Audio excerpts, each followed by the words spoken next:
Hi friends, welcome back to my YouTube channel. ಎಲ್ಲರೂ ಹೇಗಿದ್ದೀರಾ? I hope ಎಲ್ಲರೂ ಚೆನ್ನಾಗಿದ್ದೀರಾ ಅಂತ ಅನ್ಕೋತಾ ಇದ್ದೀನಿ. ಸೊ ಇವತ್ತು ನಾನು ಬಂದಿದ್ದು ನಮ್ಮ ಅಮ್ಮನ ನೋಡೋಕ್ಕೆ ಅಂತ. ಅಂದ್ರೆ ನಮ್ಮ ಸೌತ್ ಕರ್ನಾಟಕದಲ್ಲೇ ಹೆಸರಾಂತ ಅತಿ ದೊಡ್ಡ ಜಾತ್ರೆಯಾದ ನಮ್ಮ ಶಿರಸಿಯ ಜಾತ್ರೆಗೆ. ಎಲ್ಲರೂ ಜಾತ್ರೆಗೆ ತಪ್ಪದೆ ಬನ್ನಿ ಆಯ್ತಾ.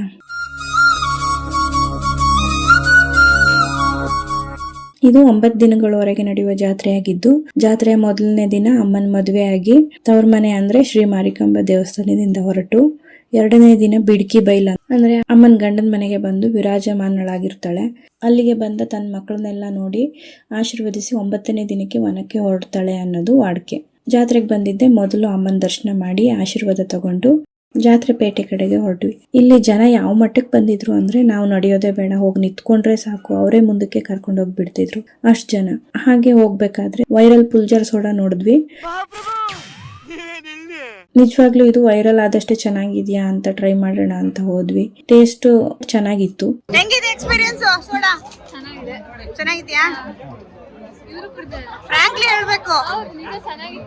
ಹಾಗೆ ಅಲ್ಲಿರೋರ ಹತ್ರ ಸ್ವಲ್ಪ ಮಾತಾಡ್ಸ್ಕೊಂಡು ಮುಂದಕ್ಕೆ ಹೋದ್ವಿ. ರೋಡ್ ಉದ್ದಕ್ಕೂ variety of foods, variety of shops, ಇದೆಲ್ಲ ನೋಡೋಕೆ 2 ಕಣ್ಣು ಸಾಲ್ತಾ ಇರ್ಲಿಲ್ಲ. ಆದ್ರೂ ಇರೋ 2 ಕಣ್ಣಲ್ಲೇ ನೋಡ್ತಾ ಜಾಯಿಂಟ್ ವೀಲ್ ಆಡೋಣ ಅಂತ ಹೋದ್ವಿ. ಅಲ್ಲಿ ಅಷ್ಟೇನ್ ಚೆನ್ನಾಗ್ ಅನ್ಸಿಲ್ಲ, ಬಟ್ ವ್ಯೂಸ್ ಮಾತ್ರ ಸಖತ್ತಾಗಿ ಕಾಣಿಸ್ತಾ ಇತ್ತು. ಅಲ್ಲಿಂದ ಕೋಟೆಕೆರೆ ಕಡೆಗೆ ಹೊರಟ್ವಿ. ಇಲ್ಲಿ ನೋಡಿದ್ರೆ ಜನ ಸಾಗರ, ಆದ್ರೂ ನಾವು ಬಿಡ್ತೀವಾ? ಅಲ್ಲಿ ಇರೋ ಆಟಗಳನ್ನೆಲ್ಲ ಆಡ್ಕೊಂಡು ಬಾವಿಲ್ ಮೋಟರ್ ಸೈಕಲ್ ಓಡಿಸೋ ಆಟ ನೋಡೋಣ ಅಂತ ಹೋದ್ವಿ. ಅದು ಅವ್ರ ಜೀವದ ಹಂಗ್ ಬಿಟ್ಟು ಮಾಡೋ ಸ್ಟಂಟ್ಗಳನ್ನೆಲ್ಲ ನೋಡಿದ್ರೆ ನಾವು ರೋಡ್ ಮೇಲೆ ಗಾಡಿ ಓಡಿಸೋಕೆ ಭಯ ಪಡ್ತೀವಿ. ಇವರೆಲ್ಲ ಎಷ್ಟೆಲ್ಲ ಟ್ರೈನ್ಡ್ ಆಗಿರ್ತಾರೆ. ಬಾವಿಲ್ ಬ್ಯಾಲೆನ್ಸ್ ಮಾಡೋದು ನಿಜಕ್ಕೂ ಸಣ್ಣ ವಿಷಯನೇ ಅಲ್ಲ. ಇವ್ರಿಗೆಲ್ಲ ನಿಜಕ್ಕೂ ಹ್ಯಾಟ್ಸಪ್ ಹೇಳಲೇಬೇಕು. ಎನಿವೆ, ಜಾತ್ರೆ ಮುಗಿಸಿ ಮನೆಗೆ ಹೋಗೋದು 1 ಗಂಟೆ ಆಗಿತ್ತು. ಮನೆಗೆ ಹೋಗಿ ಮಲಗಿ ಮತ್ತೆ ಮಾರ್ನಿಂಗ್ ಇಂದ ಈವ್ನಿಂಗ್ ವರೆಗೂ ಮನೇಲೆ ಟೈಮ್ ಸ್ಪೆಂಡ್ ಮಾಡಿದ್ವಿ. ನೆಕ್ಸ್ಟ್ ಡೇ ಕೂಡ ಜಾತ್ರೆಗೆ ಬಂದ್ವಿ. ಮತ್ತೆ ಅಷ್ಟೇ ಜನ. ಇದ್ರ ಮಧ್ಯೆನೇ ಮಕ್ಕಳಿಗೆಲ್ಲ ಸ್ವಲ್ಪ ಆಟಗಳನ್ನೆಲ್ಲ ಆಡಿಸಿ ನಾವು ಮತ್ತೆ ಆಟಗಳನ್ನೆಲ್ಲ ಆಡ್ಕೊಂಡು ಎಂಜಾಯ್ ಮಾಡಿದ್ವಿ. ಇವಾಗಲೇ ನೋಡಿ ನಮ್ಮ ಕಣ್ಣಿಗೆ ಒಂದು ವಸ್ತು ಕಾಣಿಸ್ಕೊತು. ನೀವು ಇಷ್ಟಪಟ್ಟು ತಿನ್ನುವಂಥ ಚಿಪ್ ಸ್ಟಿಕ್ ಯಾವ ಸ್ಥಿತಿಯಲ್ಲಿದೆ ಅಂತ.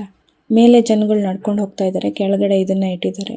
ಆದ್ರೂ ಜಾತ್ರೆಗಳಲ್ಲಿ ಇದನ್ನ ಮಕ್ಕಳಿಗೆ ಅಥವಾ ನಾವು ತಿನ್ನೋ ಮೊದಲು ಇದು ಎಷ್ಟು ಹೈಜೀನ್ ಇದೆ ಅಂತ ಒಂದ್ಸಲ ಯೋಚನೆ ಮಾಡಲೇಬೇಕು.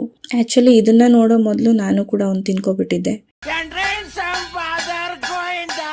ಆಮೇಲೆ ಈ ವರ್ಷ ಜಾತ್ರೆಗೆ ಒಂದು ಹೊಸದಾಗಿ 5D ಡೋಮ್ ಮೂನ್ ವಾಕ್ ಬಂದಿದೆ ಅಂತ ಅಂದ್ರು. ಅದನ್ನ ನೋಡಕ್ಕೆ ಅಂತ ಹೋಗಿದ್ವಿ. ಇದು ಮಾತ್ರ ನೆಕ್ಸ್ಟ್ ಲೆವೆಲ್ ಆಗಿತ್ತು. ನಾವು ರಿಯಲ್ ಆಗಿನೇ ವಾಕ್ ಮಾಡ್ತಾ ಇರೋ ತರ ಅನಿಸ್ತಾ ಇತ್ತು. ಮಕ್ಕಳೆಲ್ಲ ಸಖತ್ತಾಗಿ ಎಂಜಾಯ್ ಮಾಡಿದ್ರು. ಇದೆಲ್ಲೇ ಕಾಣಿಸಿದ್ರು 1 ಟೈಮ್ ಮಕ್ಕಳನ್ನ ಕರ್ಕೊಂಡೋಗಿ ಎಕ್ಸ್ಪೀರಿಯನ್ಸ್ ಮಾಡಿಸಿ ಅಂತ ಹೇಳ್ತೀನಿ. ಟಿಕೆಟ್ ಪ್ರೈಸ್ 100 ರೂಪೀಸ್ ಇತ್ತು. 100 ರೂಪೀಸ್ ವರ್ತ್ ಅಂತಾನು ಅನಿಸ್ತು. ಇದನ್ನ ನೋಡ್ಕೊಂಡು ಟೈಮ್ ಆಗಿತ್ತು ಅಂತ ಮನೆಗೆ ಹೊರಟ್ವಿ. ಮತ್ತೆ ನೆಕ್ಸ್ಟ್ ಡೇ ಬೇಗ ಎದ್ದು ರೆಡಿಯಾಗಿ ನಮ್ಮೂರಲ್ಲೇ ಒಬ್ಬರ ಮನೇಲಿ ನಾಗರ ಪೂಜೆ ಮತ್ತೆ ಸತ್ಯನಾರಾಯಣ ಸ್ವಾಮಿ ಪೂಜೆ ಇದೆ ಅಂತ ಹೇಳ್ಬಿಟ್ಟು ಹೋಗಿದ್ರು. ಸೊ ಅಲ್ಲಿಗೆ ಹೋಗಿ ಒಂದು ವಿಸಿಟ್ ಕೊಟ್ಟು ದೇವರ ಆಶೀರ್ವಾದ ತಗೊಂಡು ಮನೆಗೆ ಬಂದ್ವಿ. ಸ್ವಲ್ಪ ರೆಸ್ಟ್ ಮಾಡಿ ಮತ್ತೆ ಆಸ್ ಯೂಶುವಲ್ ಜಾತ್ರೆ ನೋಡಕ್ಕೆ ಅಂತ ರೆಡಿ ಆದ್ವಿ. ಬೆಂಗಳೂರಿಂದ ಜಾತ್ರೆ ನೋಡಕ್ಕೆ ಅಂತಾನೆ ಬಂದಿದ್ದೀವಿ ಅಂದಮೇಲೆ ಜಾತ್ರೆ ಚೆನ್ನಾಗಿ ನೋಡ್ಬೇಕಲ್ವಾ. ಇವತ್ತು ಡಿಸೈಡ್ ಆಗಿನೇ ಹೊರಟಿದ್ವಿ, ಬೇಗ ಹೋಗಿ ಬೇಗ ಬಂದ್ಬಿಡೋಣ ಅಂತ.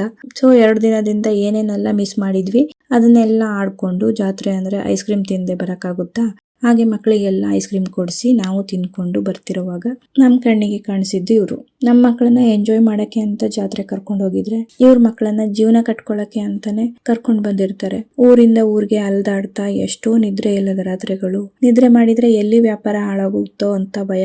ನಿದ್ರೆ ಬಂದ್ರೂ ಕೂಡ ಯಾವ ಸೌಕರ್ಯನೂ ಇಲ್ಲದೆ ರಸ್ತೆಗಳಲ್ಲಿ ನಿದ್ರಿಸೋ ರಾತ್ರಿಗಳು. ನಿಜಕ್ಕೂ ನಮ್ಮ ಮಕ್ಕಳ ತರನೇ ಇವ್ರಿಗೂ ಕೂಡ ಆಸೆ ಕನಸುಗಳಿರುತ್ತಲ್ವಾ. ಆದ್ರೆ ಬಡತನ ಅನ್ನೋದು ಯಾರನ್ನೂ ಬಿಡಲ್ಲ. ಆದ್ರೆ ನಮ್ಮ ಮಕ್ಕಳಿಗೆ ನಾವು ಹೇಳ್ಕೊಡ್ಬೇಕಾಗಿರೋದು ಇಷ್ಟೇ. ನಮ್ಗೆ ಅದಿಲ್ಲ ಇದಿಲ್ಲ ಅಂತ ಕಂಪ್ಲೇಂಟ್ ಮಾಡೋ ಮೊದಲು ಇವ್ರನ್ನ ತೋರಿಸಿ ನಿಮ್ಗೆ ಇಷ್ಟ ಆದ್ರೂ ಇದೆಯಲ್ಲ, ಇರೋದ್ರಲ್ಲಿ ಹ್ಯಾಪಿ ಆಗಿರ್ಬೇಕು ಅನ್ನೋದನ್ನ ಕಲ್ಸ್ಕೊಡ್ಬೇಕು. ಹಾಗೆ ಆ ಮಕ್ಕಳಿಗೂ ಖುಷಿ ಆಗ್ಲಿ ಅಂತ ಒಂದಿಷ್ಟು ಫೋಟೋ ತಗೊಂಡು ನಮ್ಮ ಕೈಲ ಸಹಾಯನ ಮಾಡಿ ನಮ್ಮ ಕೊನೆ ದಿನದ ಜಾತ್ರೆಯ ರಾತ್ರಿಯನ್ನ ಮತ್ತೊಮ್ಮೆ ಕಣ್ ತುಂಬಿಕೊಂಡು ಭಾರವಾದ ಮನ್ಸಿಂದ ಮನೆಗೆ ಹೋದ್ವಿ. ಮತ್ತೆ ನೆಕ್ಸ್ಟ್ ಡೇ ಇನ್ನೇನು ಬೆಂಗಳೂರು ಮಧ್ಯಾಹ್ನ ಹೊರಡ್ಬೇಕಾಗಿತ್ತು. ಮನ್ಸಿರ್ಲಿಲ್ಲ, ಏನೋ ಒಂಥರ ಬೇಜಾರಾಗ್ತಾ ಇತ್ತು. ಇವತ್ತು ಜಾತ್ರೆಯ ಕೊನೆಯ ದಿನ ಕೂಡ ಆಗಿರೋದ್ರಿಂದ ಬೆಳಗ್ಗೆ ಟೈಮ್ ಇತ್ತಲ್ವಾ, ಲಾಸ್ಟ್ ಒಂದ್ಸಲ ಹೋಗಿ ಅಮ್ಮನ್ನ ನೋಡ್ಕೊ ಬಂದ್ಬಿಡೋಣ ಅನಿಸ್ತಾ ಇತ್ತು.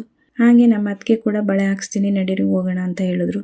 ನಮ್ಮ ಕಡೆ ಹೀಗೆ ಜಾತ್ರೆ ಆದ್ರೆ ಬಂದಿರೋ ಹೆಣ್ಮಕ್ಳಿಗೆ ಬಳೆ ಹಾಕ್ಸ್ದೇನೆ ಕಳ್ಸಲ್ಲ.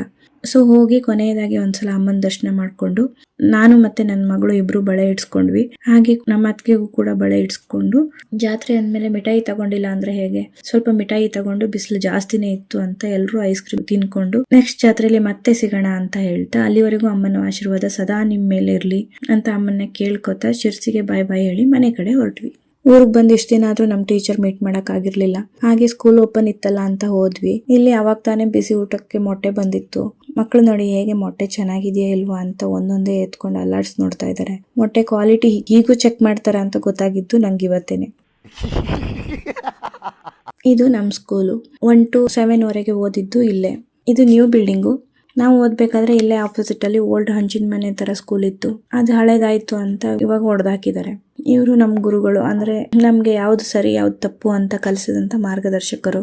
ಒಂದ್ ಖುಷಿ ವಿಷಯ ಏನಂದ್ರೆ ನಾವು ಓದ್ಬೇಕಾದ್ರೆ ಇಲ್ಲೇ ಇದ್ರು, ಇವಾಗ್ಲೂ ಕೂಡ ಇಲ್ಲೇ ಇದ್ದಾರೆ. ಊರಿಗೆ ಹೋದಾಗೆಲ್ಲ ಮೀಟ್ ಮಾಡ್ಬೋದು, ಮಾತಾಡ್ಸ್ಬೋದು ಅನ್ನೋದೇ ಒಂಥರ ಖುಷಿ. ಮತ್ತೊಮ್ಮೆ ಇಲ್ಲಿ ಓಲ್ಡ್ ಮೆಮೊರೀಸ್ ಗಳನ್ನ ರೀಕ್ರಿಯೇಟ್ ಮಾಡ್ಕೊಂಡು ಫೈನಲಿ ಬೈ ಬೈ ಹೇಳಿ ಮನೆಗೆ ಹೊರಟ್ವಿ. ಆಲ್ರೆಡಿ ಲಗೇಜ್ ಪ್ಯಾಕ್ ಆಗಿತ್ತು.